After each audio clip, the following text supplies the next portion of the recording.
Ako si Ana, 22 taong gulang, noong taong 2015, isang call center agent sa Cebu City. Nakatira ako noon sa Karkar, Cebu, at tuwing matapos ang graveyard shift, 2:00 ng madaling araw, sumasakay ako ng jeep pa uwi. Ang kwento kong ito ay matagal ko nang kinikimkim at ngayon ko lang naisipang isulat at ipadala dito sa Mommy Rose Horror Stories. Nalaman ko ang tungkol sa programa mula sa pinsan kong si Mariel na nakatira sa Dumaguete.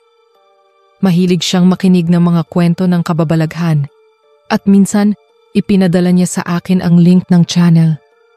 Sabi niya, "Ana, baka gusto mong ibahagi yung karanasan mo kasi hanggang ngayon hindi ko pa rin makalimutan yung mga ikinuwento mo dati. Kaya eto, ako ngayon, sinusubukan kong ilabas ang lahat para na rin marinig ng iba at maging babala." Noong gabing iyon, Hunyo 2015, galing ako sa shift na nagsimula pa ng 9:00 ng gabi. Pagod na pagod ako, pero sanay na rin sa ganitong oras. Ang kalsada sa Cebu ay tahimik, halos walang dumadaan na sasakyan. Pagdating ko sa terminal, may jeep na papuntang Karkar. Sakto, may 4 na pasahero lang. Isang lalaking estudyante, 2 babae na mukhang galing din sa trabaho, at isang matandang lalaki na nakaupo sa pinakadulo. Umupo ako sa gitna, malapit sa bukas na bintana. Ramdam ko ang malamig na hangin na dumadaloy sa loob ng jeep. Sa ganitong oras, iba ang katahimikan. Parang may sariling tunog ang hangin, may sariling tibok ang kalsada. Habang tumatakbo ang jeep, nakatingin lang ako sa labas. Pinagmamasdan ang mga ilaw ng poste na paminsan-minsan lang nakikita. Sa simula, normal lang ang biyahe. Naririnig ko ang mahinang usapan ng 2 babae, ang paghinga ng estudyante at ang pag-ubo ng matandang lalaki. Pero habang tumatagal, may kakaibang pakiramdam na bumabalot sa akin. Parang may malamig na hininga na dumadampi sa batok ko. Una, inisip ko, baka hangin lang mula sa bintana. Pero iba ang pakiramdam. Hindi siya basta malamig, kundi parang may taong nakatayo sa likod ko, humihinga ng dahan-dahan. Pinilit kong huwag pansinin. Sinabi ko sa sarili ko, "Ana, pagod ka lang. Imagination mo lang yan." Pero habang tumatakbo ang jeep, mas lalong lumalakas ang pakiramdam. Hindi ko magawang lumingon agad kasi baka mapahiya ako kung wala naman talagang tao. Kaya nanatili akong nakatingin sa kalsada, pilit na pinapakalma ang sarili. Ang oras ay 2:15 ng umaga at nasa may talisay na kami. Tahimik ang paligid, halos walang tao sa kalsada. Ang driver, nakatutok lang sa daan, parang wala ring pakialam sa mga pasahero. Sa bawat segundo, mas lalong lumalalim ang kaba sa dibdib ko. Ang malamig na hininga sa batok ko ay parang unti-unting lumalapit, mas nagiging totoo. Naramdaman ko ang pawis sa aking noo kahit malamig ang hangin. Pinikit ko ang mga mata ko sandali, umaasang mawawala ang pakiramdam. Pero sa halip, mas lalo kong naramdaman ang presensya. Parang may nakadikit na mata sa likod ng ulo ko, nakamasid, naghihintay. Doon nagsimula ang hindi ko maipaliwanag na takot. Sa simpleng biyahe pa uwi, biglang nagbago ang lahat. Ang jeep na dati ay tila ligtas na sakayan, naging parang kulungan ng presensya na hindi ko makita. At sa bawat paghinga ko, ramdam ko ang malamig na hininga na hindi ko alam kung kanino nanggagaling. Habang patuloy ang biyahe, pinilit kong ipikit ang mga mata para makatulog kahit saglit. Pero sa pagmulat ko, doon ko napansin na tila ako na lang ang natitirang pasahero. Ang mga upuan ay bakante, ang katahimikan ay mas lalong bumigat. Ang tunog ng makina lang ang naririnig ko at ang pag-ikot ng gulong sa madilim na kalsada ng Minglanilla. Napakunot ang noo ko. Iniisip kung baka nakatulog lang ako ng mas matagal kaysa sa inaakala ako. Pero imposibleng bumaba na ang lahat nang hindi ko man lang naramdaman. Ang jeep ay patuloy na tumatakbo. Walang hinto. Walang senyales na may bumaba. Pinilit kong igalaw ang aking katawan. Tumingin sa paligid. Walang tao. Ang mga bakanting upuan ay parang nakatingin pabalik sa akin. Nag-aanyaya ng katahimikan na hindi ko maintindihan. Ang driver, nakatutok pa rin sa daan pero hindi ko makita ng malinaw ang kanyang mukha dahil sa dilim. Habang nakaupo ako, ramdam ko ang presensya sa likod. Hindi ko ito nakikita pero parang may nakatayo roon, nakamasid. Ang malamig na hangin ay dumadampi sa aking batok, mas malamig kaysa kanina. Hindi ko magawang lumingon agad. Natatakot akong makita kung sino o ano ang naroon. Ang oras ay 2:30 ng umaga at nasa may San Fernando na kami. Ang kalsada ay mas madilim, mas tahimik. Ang mga ilaw ng poste ay mas bihira at ang paligid ay parang walang buhay. Ang jeep ay tumatakbo ng tuloy-tuloy, walang hinto, walang ibang sasakyan na kasalubong. Pinilit kong huminga ng malalim, sinusubukang pakalmahin ang sarili. Pero sa bawat paghinga ko, mas lalo kong nararamdaman ang presensya. Parang may malamig na mata na nakatutok sa akin, naghihintay ng aking reaksyon. Nagpasya akong bumaba. Hindi ko na kayang manatili sa loob ng jeep na tila walang tao. Tumayo ako, kumatok sa gilid ng jeep at nagsabi ng mahina, "Para po." Ang driver ay hindi agad tumugon. Parang hindi niya ako narinig. Kumabog ang dibdib ko, natatakot na baka hindi niya ako papansinin. Pero makalipas ang ilang segundo, biglang bumagal ang jeep at huminto sa gilid ng kalsada. Agad akong bumaba, halos tumakbo palabas ng jeep. Paglapag ng aking paa sa sementadong kalsada, ramdam ko ang bigat ng hangin. Ang jeep ay unti-unting umusad, papalayo. Habang nakatingin ako sa jeep na lumalayo, doon ko napansin ang hindi ko inaasahan. Ang driver, nakayuko, at sa ilalim ng ilaw ng poste, nakita ko ang dugo sa kanyang ulo. Dumadaloy ito pababa, kumikinang sa dilim. Nanlaki ang mga mata ko, hindi makapaniwala sa nakita. Ang jeep ay patuloy na lumalayo hanggang sa tuluyan itong nawala sa dilim. Sa gilid ng kalsada, may isang matandang babae na nakatayo, hawak ang basket ng gulay. Nakatingin siya sa akin at nang lumapit ako, mahina niyang sinabi, "Iha, bakit ka sumakay dyan? Matagal nang hindi bumibiyahe ang jeep na iyon." Napatingin ako sa kanya, hindi makapagsalita. Ang matanda ay nagpatuloy. Nasunog na ang jeep na iyon, ilang taon na ang nakalipas. 5 pasahero at ang driver ang namatay. Dito mismo sa kalsadang ito. Parang bumagsak ang mundo ko sa narinig. Ang jeep na sinakyan ko, ang mga pasaherong nakita ko, at ang driver na duguan. Lahat pala ay bahagi ng nakaraan. Hindi ko alam kung paano ako nakalabas, pero ang takot na bumalot sa akin ay hindi ko maipaliwanag. Ang oras ay 2:45 ng umaga. At naroon ako sa gilid ng kalsada ng San Fernando, kasama ang matandang babae. Ang jeep ay nawala na sa dilim, pero ang alaala ng dugo sa ulo ng driver ay nanatili sa isip ko. Hindi ko alam kung paano ako nakauwi ng gabing iyon. Ang mga paa ko ay parang gumalaw ng kusa, dinala ako sa direksyon ng bahay. Pero sa bawat hakbang, ramdam ko ang bigat ng presensya na parang sumusunod pa rin sa akin. Pagdating ng umaga, hindi ko na maalis sa isip ko ang sinabi ng matandang babae. Ang jeep na sinakyan ko raw ay matagal nang nasunog, kasama ang 5 pasahero at ang driver. Ang alaala ng dugo sa ulo ng driver ay paulit-ulit na bumabalik sa isip ko, parang pelikulang hindi ko mapatay. Nasa bahay ako sa Karkar, Cebu, nakaupo sa harap ng mesa habang iniinom ang mainit na kape.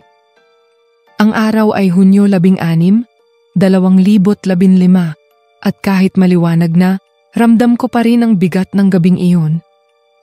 Ang bawat tunog ng paligid, tilaok ng manok, kaluskos ng kapitbahay, ay parang may kasamang paalala ng nangyari.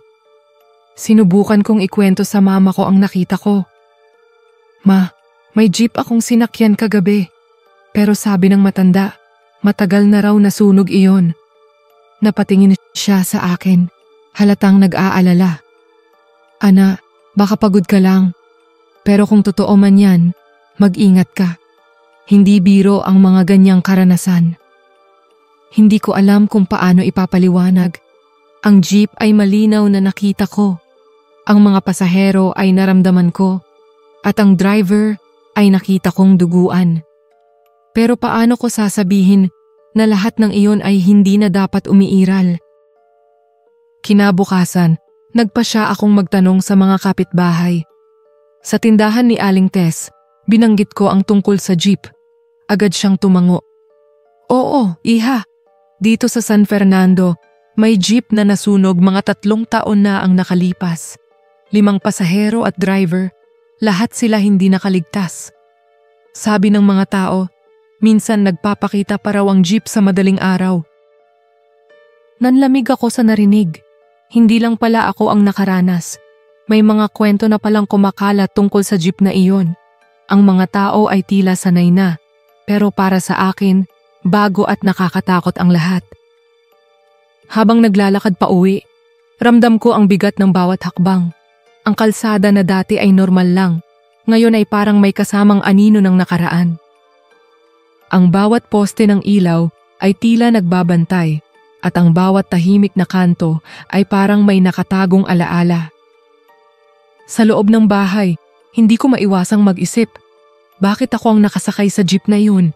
Bakit ako ang nakakita sa driver na duguan? At bakit ako ang nakarinig sa matandang babae na nagbabala? Ang mga tanong ay paulit-ulit na bumabalik. Pero wala akong sagot. Ang takot ay unti-unting lumalalim, parang sugat na hindi maghilom. Lumipas ang ilang araw, pero hindi nawala ang alaala.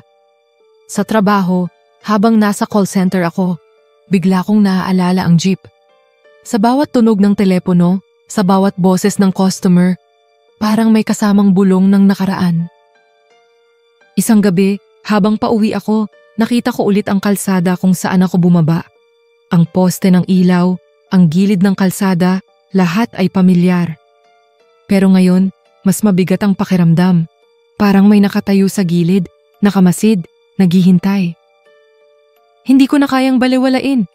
Ang jeep na iyon, ang mga pasahero, at ang driver, lahat sila ay bahagi ng isang trahedya. At ngayon, parang ako ay naging bahagi na rin ng kanilang kwento. Ang oras ay 11:00 ng gabi at naroon ako sa kalsada, nakatingin sa dilim. Ang alaala ng matandang babae ay bumabalik. Matagal nang hindi bumibiyahe ang jeep na iyon. Doon nagsimula ang takot na hindi ko maipaliwanag. Hindi lang ito basta alaala, kundi parang sumpa na bumabalot sa akin. Ang jeep na nasunog, ang mga pasahero na namatay, at ang driver na duguan. Lahat sila ay naging bahagi ng aking gabi, ng aking buhay. Pag-uwi ko mula sa trabaho, dala ko pa rin ang bigat ng mga narinig at nakita. Ang jeep na nasunog, ang mga pasahero at driver na hindi na dapat umiiral. Lahat iyon ay naiwan sa kalsada ng San Fernando. Ngunit sa mga sumunod na gabi, napansin kong tila hindi doon natapos ang karanasan. Parang sumama sa akin ang presensya at nagsimula itong magpakita ng mga palatandaan sa mismong bahay namin sa Karkar, Cebu. Noong Hunyo 20, 2015, 10:00 ng gabi, nakaupo ako sa sala habang nagbabasa ng script para sa trabaho. Tahimik ang paligid, maliban sa tunog ng bentilador. Bigla akong narinig ang mahinang kaluskos mula sa kusina. Una, inisip ko baka dagalang o hangin na dumaan. Pero nang tumayo ako at lumapit, wala akong nakita. Ang mga plato ay nakasalansan, ang mesa ay maayos, at ang pinto ay nakasara. Bumalik ako sa sala. Pero ilang minuto lang ang lumipas. Narinig ko ulit ang kaluskos. Ngayon ay mula sa kwarto ng kapatid ko. Nang silipin ko, tulog siya, mahimbing, walang gumagalaw. Pero sa gilid ng kwarto, parang may anino na dumaan. Pinilit kong huwag magpanik. Pero ang kaba ay muling bumalik, katulad ng naramdaman ko sa jeep.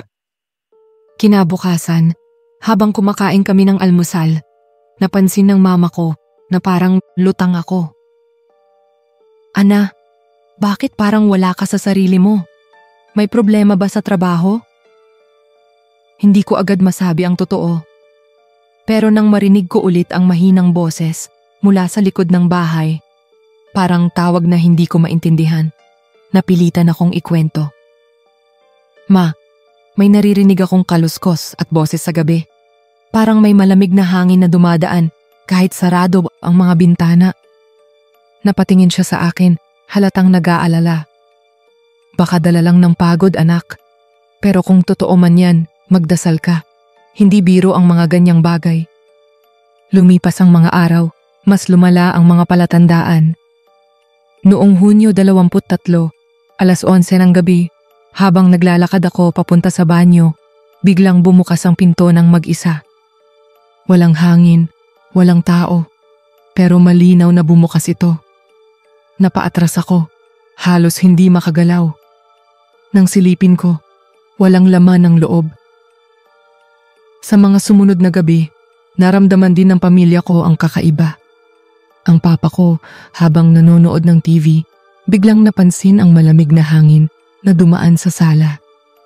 Parang may dumaan, sabi niya. Pero wala naman kaming nakita. Ang kapatid ko, minsan nagising sa kalagitnaan ng gabi, pawis na pawis, at sinabing may narinig siyang boses na tumatawag ng pangalan ko. Ang bahay na dati ay ligtas at tahimik, ngayon ay parang naging kulungan ng mga presensya. Ang bawat sulok ay may kasamang tunog, ang bawat gabi ay may kasamang bulong. Hindi ko alam kung paano ipapaliwanag, pero malinaw na hindi na normal ang nangyayari. Noong Hunyo 25, habang nakahiga ako sa kwarto, naramdaman ko ang malamig na hangin na dumaan sa aking mukha. Pinikit ko ang mga mata, umaasang mawawala. Pero sa halip, narinig ko ang mahinang boses na bumubulong. Ana. Napadilat ako, pero wala akong nakita. Ang kwarto ay madilim, tahimik, pero ang boses ay malinaw na narinig ko. Sinubukan kong huwag pansinin, pero hindi ko na kayang itago. Ang pamilya ko ay nakapansin na rin ng pagbabago sa kilos ko. Madalas akong tahimik, lutang, at hindi makapag-concentrate sa trabaho. Ang mama ko ay nagsabi, Ana, kailangan nating magdasal. Hindi normal ang mga nangyayari. Ang mga palatandaan sa bahay ay naging bahagi na ng aming gabi. Ang kaluskos, ang boses, at ang malamig na hangin ay paulit-ulit na bumabalik. Hindi ko alam kung paano ito matatapos. Pero malinaw na hindi na ako nag-iisa sa karanasan. Ang pamilya ko ay nadadamay na rin. Pagbalik ko sa trabaho, akala ko makakalimutan ko ang mga nangyari sa bahay. Iniisip ko na baka kapag nasa call center na ako, mas magiging normal ang lahat. Maririnig ko lang ang mga boses ng customers, ang tunog ng keyboard at ang tawanan ng mga kaibigan. Pero mali pala ako. Noong Hunyo 27, 2015, alas 10 ng gabi, nagsimula ang shift namin sa IT Park, Lahog, Cebu. Pumasok ako sa opisina, dala ang pagod at kaba mula sa mga nakaraang araw. Ang malamig na aircon ay parang karaniwang pakiramdam, pero sa akin, may kakaibang bigat. Umupo ako sa station ko, nagsuot ng headset at sinimula ng pagtanggap ng tawag. Sa unang oras, normal lang ang lahat. Ang mga customer ay nagtatanong tungkol sa kanilang internet connection at sinasagot ko sila ng maayos. Pero habang tumatagal, May kakaibang tunog na sumisingit sa headset ko. Sa gitna ng boses ng customer, may mahinang bulong na naririnig. Hindi ko maintindihan ang sinasabi, pero malinaw na hindi ito bahagi ng tawag. Napahinto ako sandali, tinanggal ang headset at tiningnan ang screen. Walang abnormal sa system, walang ibang linya na nakabukas. Sinubukan kong balewalain, pero sa bawat tawag, paulit-ulit na sumisingit ang bulong. Parang may boses na nakatago sa likod ng linya, nakikinig, nagsasalita ng mahina. Ang oras ay 11:30 ng gabi at nagsimula nang mapansin ng mga kaibigan ko ang kakaiba. Si Liza, seatmate ko, biglang nagsabi, "Ana, okay ka lang? Parang lutang ka." Napatingin ako sa kanya, pilit na ngumiti. Oo, pagod lang siguro. Pero sa loob ko, alam kong hindi lang pagod. Habang tumatanggap ako ng tawag, naramdaman ko ang malamig na hangin na dumaan sa likod ko. Sa opisina, hindi dapat ganoon kalamig kasi naka-aircon lang. Pero ang hangin na iyon ay parang galing sa ibang lugar. Parang may dumaan na hindi ko nakikita. Noong 12:15 ng gabi, habang kausap ko ang isang customer mula sa Canada, biglang sumingit ang boses sa headset. Ana. Napahinto ako, muntik na maputol ang tawag. Ang customer ay patuloy na nagsasalita, pero ang boses na yon ay malinaw na narinig ko. Hindi ko alam kung paano ipapaliwanag, pero ramdam ko na hindi ito normal. Sinubukan kong huwag pansinin, pero mas lalong lumala. Sa bawat tawag, may kasamang bulong. Sa bawat minuto, mas lalong lumalalim ang kaba. Ang mga kaibigan ko ay napansin na parang wala na ako sa sarili. Si Mark, supervisor namin, lumapit at nagsabi, "Ana, baka kailangan mong mag-break. Parang hindi ka na makapag-concentrate." Lumabas ako ng opisina, pumunta sa pantry. Doon, tahimik akong umupo, hawak ang baso ng tubig. Ang paligid ay normal. May mga kasamahan na nagkukwentuhan. May nagkakape. Pero sa akin, ang lahat ay parang malabo. Ang boses na naririnig ko sa headset ay parang sumama sa akin kahit wala na ako sa station. Ang oras ay 1:00 ng umaga at bumalik ako sa station. Sinubukan kong mag-focus pero hindi ko na kayang itago. Ang mga mata ko ay namumula. Ang katawan ko ay mabigat. Ang mga kaibigan ko ay nag-aalala, pero hindi nila alam ang totoo. Hindi ko kayang ikwento kasi baka isipin nilang nababaliw ako. Noong 2:00 ng umaga, habang nasa kalagitnaan ng tawag, biglang nag-brown out ang opisina. Ang ilaw ay namatay at ang buong lugar ay nabalot ng dilim. Ang mga tao ay nagsigawan, pero ako, nanatiling tahimik. Sa gitna ng dilim, narinig ko ulit ang boses. Ana. Pagbalik ng ilaw, lahat ay nagpatuloy na parang normal. Pero sa akin, hindi na normal ang lahat. Ang boses ay malinaw na narinig ko at alam kong hindi ito galing sa system.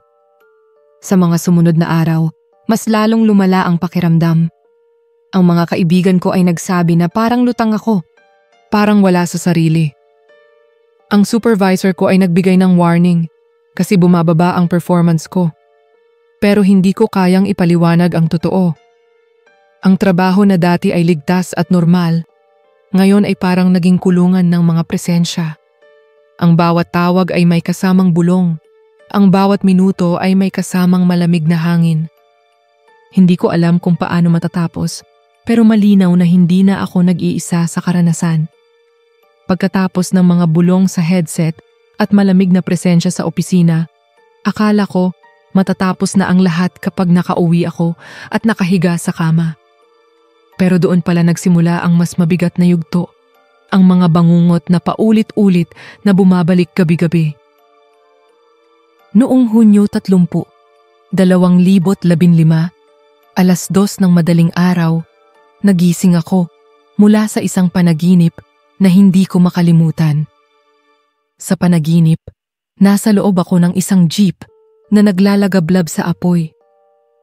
Ang mga pasahero ay umiiyak, sumisigaw, at pilit na kumakapit sa mga bakal na upuan. Ang init ng apoy ay ramdam ko sa balat, pero hindi ako nasusunog. Sa halip, nakaupo lang ako, nakatingin sa kanila, habang may isang boses na paulit-ulit na tumatawag ng pangalan ko. Ana, Ana. Pagmulat ko, pawis na pawis ang buong katawan ko. Ang kumot ay basa at ang dibdib ko ay mabigat. Hindi ko alam kung paano ipapaliwanag, pero ang panaginip ay parang totoo. Ang amoy ng usok ay tila naiwan sa ilong ko kahit malinaw na wala namang nasusunog sa bahay. Sa mga sumunod na gabi, paulit-ulit na bumabalik ang bangungot. Minsan, nakikita ko ang jeep na tumatakbo sa madilim na kalsada pero biglang nagliliyab. Ang mga pasahero ay nakatingin sa akin, ang kanilang mga mata ay puno ng luha at galit. Minsan naman, naririnig ko lang ang boses, mahina pero malinaw, na tumatawag sa pangalan ko mula sa dilim. Noong Hulyo 2, alas 3 ng madaling araw, nagising ako mula sa isa na namang bangungot. Sa panaginip, nasa loob ako ng jeep pero wala ng apoy. Sa halip, ang driver ay nakayuko, duguan ang ulo at nakatingin sa akin. Ang kanyang mga mata ay mapupula at ang kanyang bibig ay bumubulong ng mga salitang hindi ko maintindihan. Nang lumapit siya, bigla akong nagising, humihingal at pawis na pawis. Ang mga bangungot ay hindi lang basta panaginip. Pagising ko, ramdam ko ang bigat sa katawan, parang may nakadikit na presensya. Ang bawat gabi ay naging laban at ang bawat umaga ay pagod na pagod ako, kahit buong gabi akong nakahiga. Noong Hulyo 5, nagpasya akong ikwento sa kapatid ko. Ate, bakit parang lagi kang pawis na pawis tuwing madaling araw? Tanong niya. Hindi ko agad masabi, pero sa huli ikinuwento ko ang mga panaginip. Napatingin siya sa akin, halatang natatakot. Ana, baka hindi lang panaginip yan, baka may sumusunod na talaga sa'yo. Ang mga salita niya ay lalong nagdagdag ng bigat sa dibdib ko. Hindi ko alam kung paano tatanggapin, pero malinaw na hindi na normal ang nangyayari. Noong Hulyo 7, alas 2 ng umaga, nagising ako mula sa isa na namang bangungot. Sa panaginip, nasa loob ako ng jeep na puno ng usok. Ang mga pasahero ay nakatayo, nakapalibot sa akin at sabay-sabay na bumubulong ng pangalan ko. Ang kanilang mga mukha ay natatakpan ng abo at ang kanilang mga kamay ay nakahawak sa balikat ko. Nang magising ako, ramdam ko pa rin ang bigat ng kanilang mga kamay. Ang mga bangungot ay naging bahagi na ng aking gabi. Hindi ko na alam kung paano matutulog ng payapa. Ang bawat oras ay may kasamang kaba at ang bawat pag-idlip ay may kasamang presensya. Noong Hulyo 10, nagising ako mula sa panaginip na mas matindi.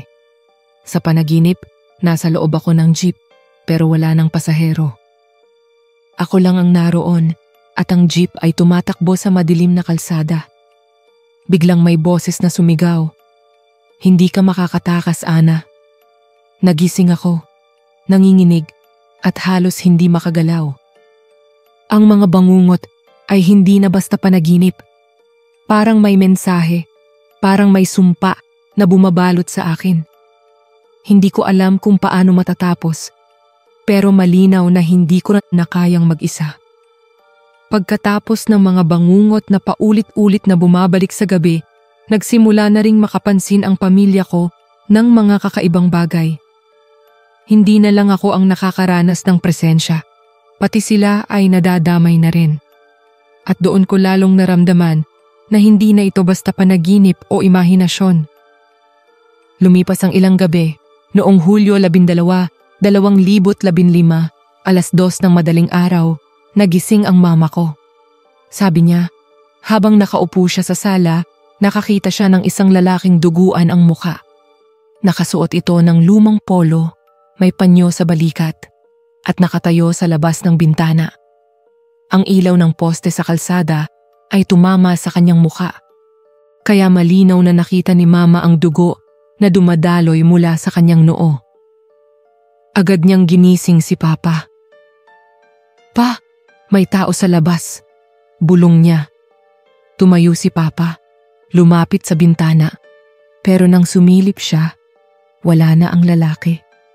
Ang kalsada ay tahimik, walang tao, walang dumadaan.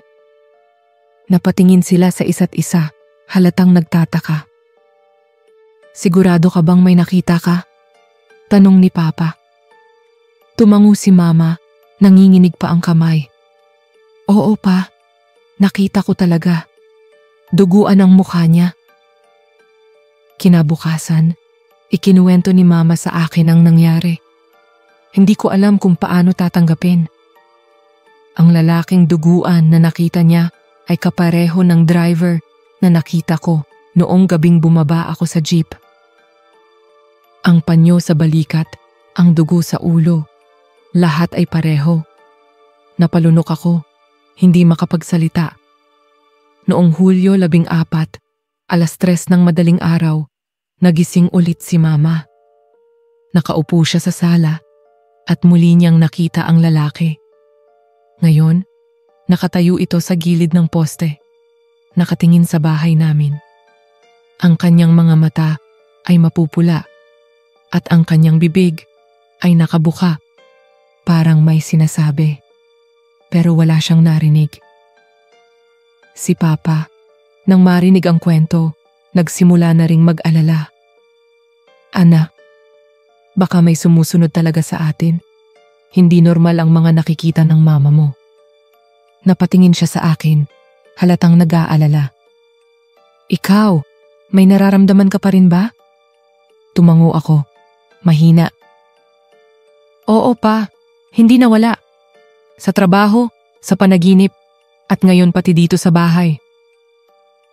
Ang kapatid ko, minsan din nagsabi na parang may nakikita siyang anino sa labas tuwing madaling araw. "Ate, may dumadaan sa poste, pero pag lumapit ako, wala naman." Ang kanyang boses ay puno ng kaba at halatang hindi niya alam kung paano ipapaliwanag. Ang mga gabi sa bahay ay naging mas mabigat. Ang bawat tunog sa labas ay parang may kasamang presensya. Ang bawat ilaw ng poste ay parang may nakatago sa likod. Ang pamilya ko ay nagsimulang magdasal tuwing gabi, umaasang mawawala ang mga nakikita. Pero sa halip, mas lalong lumalalim ang takot. Noong Hulyo 18, 2:00 ng madaling araw, nagising si Papa. Nakita niya ang lalaki, duguan ang mukha, nakatayo sa gilid ng bintana. Ang kanyang mga mata ay nakatutok kay Papa at ang kanyang bibig ay bumubulong ng mga salitang hindi maintindihan. Nang lumapit si Papa, biglang nawala ang lalaki. Parang usok na naglaho sa dilim. Kinabukasan, nag-usap kami bilang pamilya. "Hindi na normal ang mga nangyayari," sabi ni Papa. "Kailangan nating maghanap ng tulong." Ang mama ko ay tahimik lang, hawak ang rosaryo at halatang natatakot. Ang kapatid ko ay nakatingin sa akin, parang naghihintay ng sagot. Hindi ko alam kung paano ipapaliwanag, pero malinaw na hindi na ako nag-iisa sa karanasan. Ang pamilya ko ay nakikita na rin ang mga presensya at ang takot ay bumabalot na sa buong bahay. Noong Hulyo 20, 3:00 ng madaling araw, nagising ulit si Mama. Nakita niya ang lalaki, duguan ang muka, nakatayo sa gilid ng poste. Pero ngayon, may hawak na siyang panyo at pinupunasan ng dugo sa kanyang ulo. Ang kanyang mga mata ay nakatutok kay Mama at ang kanyang bibig ay bumubulong ng pangalan ko, "Ana." Nang ikwento ni Mama sa akin, halos hindi ako makapagsalita. Ang presensya ay hindi lang basta nagpapakita, kundi malinaw na nakatutok sa akin. Ang pangalan ko ay binabanggit at ang dugo sa kanyang mukha ay paulit-ulit na bumabalik. Ang mga gabi ay naging mas mabigat at ang pamilya ko ay lalong nag-aalala. Hindi ko alam kung paano matatapos. Pero malinaw na hindi na ito basta panaginip o imahinasyon. Ang sumpa ay lumalalim at ang presensya ay mas nagiging totoo. Pagkatapos ng mga gabing paulit-ulit na nakakakita ang pamilya ko ng presensya sa labas ng bahay, nagsimula na ring magbago ang kalagayan ko. Hindi na lang ito tungkol sa mga bangungot o mga aninong nakikita nila. Unti-unti nang naapektuhan ang katawan ko mismo. Dumating ang buwan ng Agosto noon, taong 2015 pa rin, napansin kong madalas akong nanghihina. Kahit kumakain ako ng tama, parang hindi na pumapasok ang sustansya sa katawan ko. Ang balat ko ay pumaputla at ang mga mata ko ay nagiging malalim.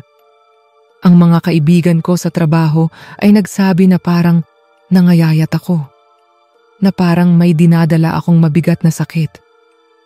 Sa bawat araw, ramdam ko ang presensya na bumabalot sa akin. Hindi na lang ito sa gabi o sa panaginip, kahit sa tanghali. Habang naglalakad ako sa kalsada, parang may nakasunod sa akin. Ang hangin ay mabigat at ang bawat hakbang ay parang may nakadikit na anino. Noong Agosto 12, nagpasya ang pamilya ko na dalhin ako sa ospital sa Cebu City. Ang doktor ay nagsagawa ng mga pagsusuri, dugo, x-ray at iba pa. Pero nang lumabas ang resulta, wala silang nakitang abnormal. Normal ang lahat, sabi ng doktor. Wala kaming makitang dahilan kung bakit nangayayat siya. Napatingin ako sa mama ko, halatang nag-aalala. Ma, kung normal lahat, bakit ganito ang pakiramdam ko? Hindi siya nakasagot. Ang papa ko ay tahimik lang, hawak ang rosaryo at halatang nag-iisip ng ibang paraan. Sa mga sumunod na linggo, mas lalong lumala ang kalagayan ko. Ang katawan ko ay nanghihina, ang mukha ko ay pumaputla, at ang mga mata ko ay parang laging pagod. Ang mga kaibigan ko sa trabaho ay nagsabi na parang wala na akong sigla. Ana, baka kailangan mong magpahinga, sabi ni Liza. Pero alam kong hindi lang pahinga ang kailangan ko. Noong Agosto 20, habang nasa bahay ako, biglang bumigat ang presensya. Ang hangin ay malamig at ang katawan ko ay hindi makagalaw. Parang may nakadikit na anino sa likod ko at ang dibdib ko ay nahirapang huminga.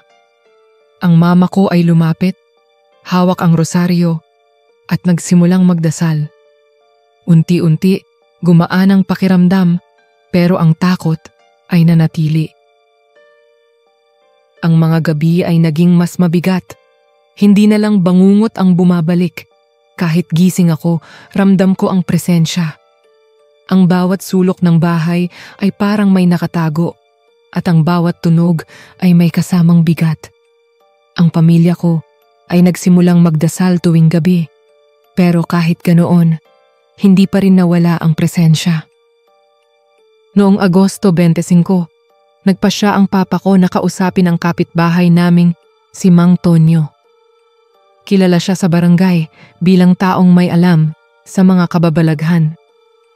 Nang ikwento ni Papa ang nangyayari, tumango si Mang Tonyo. Kung walang nakikita ang doktor, baka hindi sakit ang problema. Baka may sumusunod talaga sa anak mo. Ang mga salita niya ay lalong nagdagdag ng bigat sa dibdib ko. Hindi ko alam kung paano tatanggapin, pero malinaw na hindi na normal ang nangyayari. Ang katawan ko ay nanghihina at ang presensya ay mas lalong bumibigat. Noong Agosto 30, habang nasa trabaho ako, biglang nahilo ako. Ang mga mata ko ay dumilim at ang katawan ko ay bumagsak sa sahig. Ang mga kaibigan ko ay nagsigawan at agad akong dinala sa klinik ng opisina.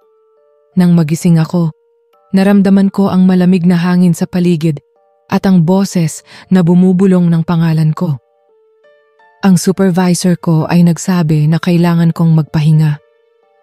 Ana, hindi ka na makakapagtrabaho kung ganito ka. Napatingin ako sa kanya, pero hindi ko alam kung paano ipapaliwanag. Hindi lang ito pagod. May presensya na bumabalot sa akin at hindi ko alam kung paano matatapos. Sa mga sumunod na araw, mas lalong lumala ang kalagayan ko. Ang katawan ko ay nangayayat, ang mukha ko ay pumaputla, at ang mga mata ko ay parang laging pagod. Ang pamilya ko ay nag-aalala, at ang mga kaibigan ko ay nagsimulang lumayo kasi hindi nila alam kung paano ako tutulungan. Ang bawat gabi ay naging laban, at ang bawat araw ay naging pasanin. Hindi ko alam kung paano matatapos, pero malinaw na hindi ko na kayang mag-isa. Pagkatapos ng mga buwan ng panghihina, pamumutla, at walang sagot mula sa ospital, nagpasya ang pamilya ko na lumapit sa isang albularyo. Hindi na namin kayang tiisin ang bigat ng presensya na bumabalot sa akin at sa buong bahay. Ang bawat gabi ay naging laban, at ang bawat araw ay parang walang pag-asa.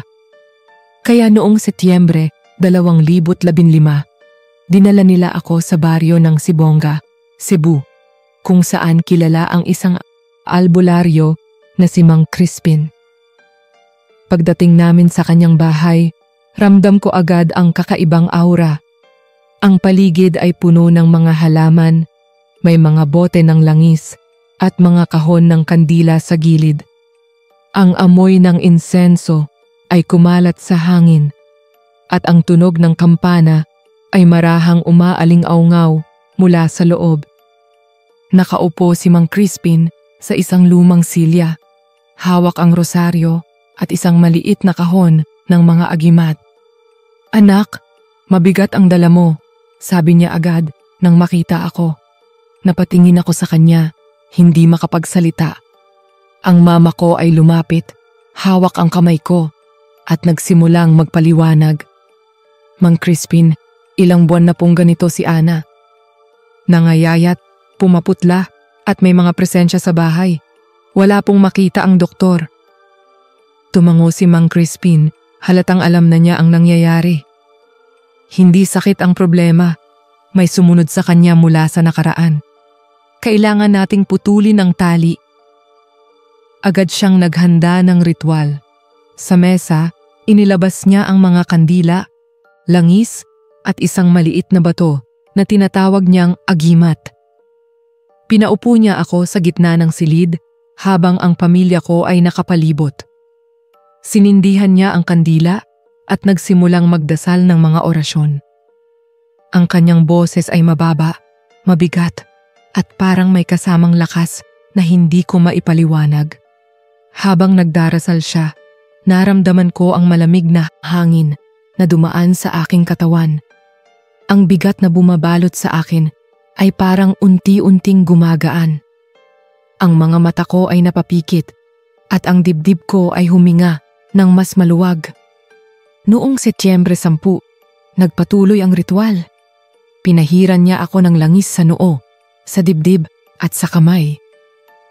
"Ito ang proteksyon," sabi niya. "Hindi ka na basta-basta madadapuan ng presensya." Inilagay niya ang agimat sa aking bulsa at sinabing huwag ko itong aalisin. Ang pamilya ko ay pinayuhan din niya. "Kailangan ninyong magsimba linggo-linggo. Ang dasal ay hindi lang proteksyon, kundi lakas laban sa mga presensya. Huwag ninyong kalimutan ang pananampalataya." Sa mga sumunod na araw, ramdam ko ang pagbabago. Ang katawan ko ay unti-unting bumalik ang sigla. Ang mukha ko ay pumuti at ang mga mata ko ay muling nagkaroon ng buhay. Ang mga kaibigan ko sa trabaho ay napansin ang pagbabago. "Ana, parang bumalik ka na sa dati. Mas magaan ka na," sabi ni Liza. Noong Setyembre 15, bumalik kami kay Mang Crispin para sa huling bahagi ng ritual. Nagsindi siya ng 3 kandila at nagsimulang magdasal ng mas mahaba. Ang kanyang boses ay mas malakas at ang paligid ay parang gumaan. Sa huli, sinabi niya, "Tapos na. Ang tali ay naputol na. Hindi na siya makakasunod." Pag-uwi namin, ramdam ko ang katahimikan sa bahay. Wala nang kaluskos, wala nang boses, at wala nang malamig na hangin. Ang bawat gabi ay naging payapa at ang bawat araw ay naging normal. Ang pamilya ko ay nakahinga ng maluwag at ang mama ko ay nagsabi, "Salamat sa Diyos, bumalik na ang anak ko." Sa mga sumunod na linggo, bumalik ang sigla ko. Nakakakain na ako ng maayos, nakakatulog ng payapa at nakakapagtrabaho ng walang kaba. Ang mga bangungot ay nawala at ang presensya ay hindi na bumabalik. Noong Oktubre 2015, nagsimula ulit akong magsimba linggo-linggo kasama ang pamilya ko. Ang bawat dasal ay naging paalala na hindi ko dapat kalimutan ang nangyari. Ang bawat misa ay naging lakas laban sa takot. Ang resolution na ito ay hindi lang basta ritual. Ito ay paalala na may mga bagay na hindi kayang ipaliwanag ng siyensya pero kayang harapin ng pananampalataya. Ang sumpa na bumalot sa akin ay naputol at ang buhay ko ay muling bumalik sa normal. Ngayon, 10 taon na ang lumipas mula nang mangyari ang lahat. Ako si Ana, 32 taong gulang na ngayon at tahimik na ang buhay ko dito sa Karkar, Cebu. Sa bawat araw na lumilipas, dala ko pa rin ang alaala ng mga nangyari noong 2015. Ang jeep, ang mga bangungot, ang presensya at ang ritual na nagligtas sa akin. Noong mga unang taon pagkatapos ng ritual, palagi kong iniisip kung babalik pa ba ang mga presensya. Tuwing madaling araw, nakikinig ako sa katahimikan ng paligid. Umaasang hindi ko na maririnig ang mga bulong o makakakita ng mga anino. At sa awa ng Diyos, hindi na sila bumalik.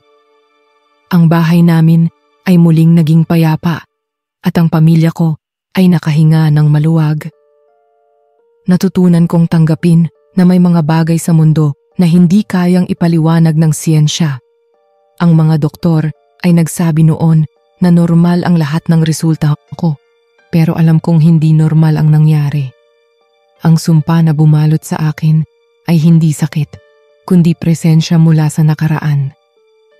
Sa trabaho, bumalik ang sigla ko. Nakapagpatuloy ako sa call center at kalaunan ay lumipat sa ibang kumpanya dito rin sa Cebu. Ang mga kaibigan ko ay nagsabi na mas masigla na ako, mas nakangiti at mas nakakapag-focus. Ang supervisor ko ay nagsabi na bumalik na ang performance ko at muli akong nakilala bilang isa sa mga masipag na empleyado. Ngayon, tuwing linggo, hindi ko nakakalimutang magsimba kasama ang pamilya ko. Ang bawat misa ay paalala ng ritual na ginawa ni Mang Crispin at ng pananalig na nagligtas sa akin. Ang bawat dasal ay lakas laban sa takot at ang bawat rosaryo ay proteksyon laban sa mga presensya. Minsan, kapag naglalakad ako sa kalsada ng San Fernando, naaalala ko ang jeep na sinakyan ko noong Hunyo 2015. Ang poste ng ilaw, ang gilid ng kalsada at ang katahimikan ng madaling araw ay paalala ng gabing iyon. Hindi ko na nakikita ang jeep, pero ang alaala ay nananatili. Ang dugo sa ulo ng driver, ang mga pasahero at ang matandang babae na nagbabala. Lahat sila ay bahagi ng kwento na hindi ko makakalimutan. Ngayon, bilang isang mas nakatatandang Ana, natutunan kong huwag baliwalain ang mga palatandaan, ang mga kaluskos, ang mga boses, at ang malamig na hangin ay hindi basta imahinasyon. Ang mga bangungot ay hindi basta panaginip. Ang lahat ng iyon ay paalala na may mga bagay na hindi natin nakikita pero totoo. Sa bawat araw na lumilipas, dala ko ang aral na iyon. Hindi ko na hinahayaan ang sarili kong maging bulag sa mga palatandaan. At higit sa lahat, natutunan kong manatiling malapit sa Diyos. Ang pananampalataya ang naging sandigan ko at ang dasal ang naging proteksyon ko. Ngayon, tahimik na ang buhay ko. Wala nang presensya, wala nang bangungot, at wala nang sumpa. Pero hindi ko pa rin makalimutan ang nangyari noong 2015. Ang jeep na nasunog, ang mga pasahero na namatay, at ang driver na duguan. Lahat sila ay bahagi ng kwento na dala ko habang buhay. At sa pagtatapos ng aking sulat, nais kong iwan ang mensahe na ito. May mga bagay na hindi natin inaasahan, pero ang mahalaga ay manatiling malapit sa Diyos. Ang pananampalataya, ang sandigan laban sa takot. At ang dasal, ang proteksyon laban sa mga presensya. Maraming salamat sa pagbasa ng aking kwento. Sana ay magsilbing paalala ito na hindi lahat ng bagay ay kayang ipaliwanag ng siyensya at hindi lahat ng karanasan ay basta mawawala. Ang mahalaga ay huwag tayong mawala ng pag-asa at huwag tayong lumayo sa Diyos. Ito ang aking pamamaalam. Maraming salamat po sa inyong lahat. Lubos na gumagalang, Ana.